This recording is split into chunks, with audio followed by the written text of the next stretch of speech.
السلام عليكم ورحمة الله وبركاته. maanta waa jimceeni caadiga iyo socdaalkii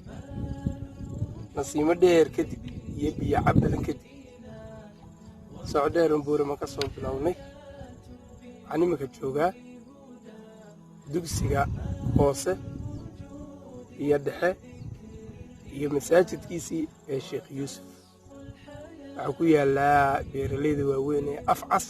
oo koonfurta Boorame xagga xadka marka maasha Allah dee buuro badan oo ilaa sheedayaasha ku jiraan iyo Sheekh Yuusuf ay ku jiraan meelo badan ma soo dhameynay xagana ilaa shirlaganaadi ayaan xaggaas ugu wareegi doonaa kadibna xagga Boorame ku hayno markay waxoogaa ilaa inta fiidka waa socdeer oo dee ilaa jimcadii kadib soo bilowday aad iyo aad baan idin salaamayaa maanta waa barwaaqadii xataa roobkii baa daaya dhulkii wada dooga wax ilaahay lagu maadiyo ilaahay wuxuu leeyahay shakartum la asidanakum dad ilaahay baridaan oo aad ku xamdidaan wala inoo siyaadinaya iyadoo dhulka qaarkood dadku biyo la'aan u dhimanayaan ayaa ilaahay naga barwaaqada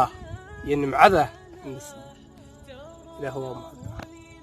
السلام عليكم ورحمة الله وبركاته.